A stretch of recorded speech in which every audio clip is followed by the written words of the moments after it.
Good evening guys! Welcome to another video, and in this video, join me in my evening routine.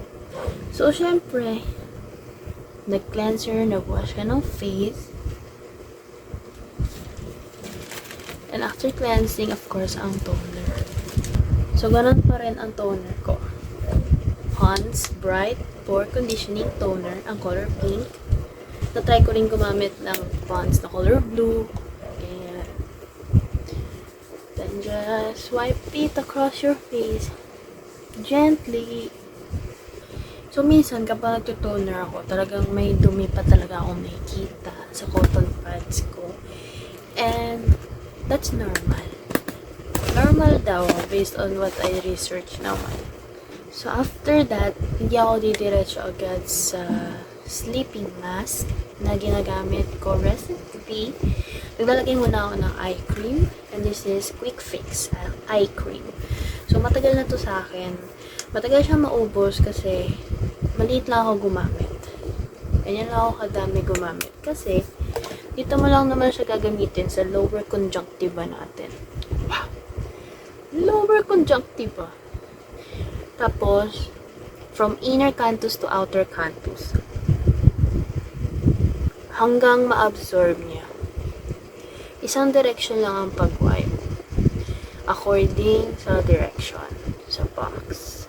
Hindi siya kailangan marami kasi humahapdi or sumasakit siya kapag napakarami mong nalagay. Na-try ko na to nung unang beses ko gamitin. Then, kung sa morning, ito yung ginagamit ko. Sa gabi, ito naman yung ginagamit ko. I just bought this recently and na-intrigue ako. Ang Garnier na Bright Complete Vitamin C, it's a sleeping mask. So, for night use siya. Talagang na-notice ko na naging yung effect niya sa face ko. Talagang hindi naman sa pumuputi. Nagbo-brightening yung face ko. Ganon. If consistent ang paggamit. Paano rin ako maglagay ng moisturizer ko, ganon lang din. Pati ng sunscreen. Dito ko lang din.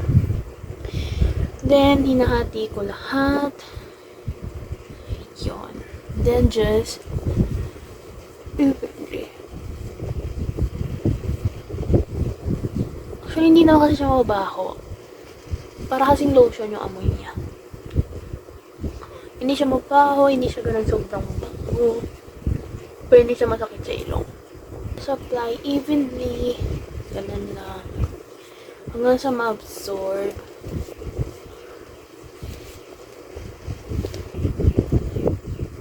Yan.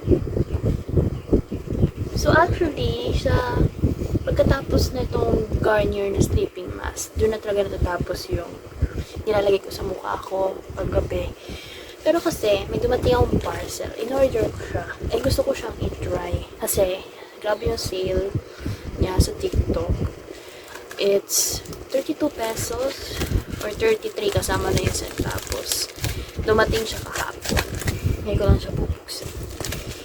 It's a lip mask. Wow, ang liit niya pala. Hindi ko na-expect na ganito lang siya kaliit. Kaya pati 32 pesos, 33 pesos. It's Kakazian Lip Sleeping Mask Berry. May kasama namang scoop. Wala. So, kakamayin ko. So, anyway, lagay na tayo. Amoy berry. I'm hoping tayo hagkakalagay ka. Ganun ba talaga dapat yun? Kasi before ako bumili nito, nilalagay ko sa lips ko is lip balm para hindi siya mag-dry paggabi. So, ginamit ko lang yung daliri ko. Kasi wala siyang kasamang parang scoop. And I think kailangan lang siya i-leave here lang naman. So, okay naman. Wala siyang color and mabango siya and sana I can see improvements, diba? Wait lang. So after matapos nun, pinapaikot ko yung buhok ko. Kailangan ko na magsuot nito.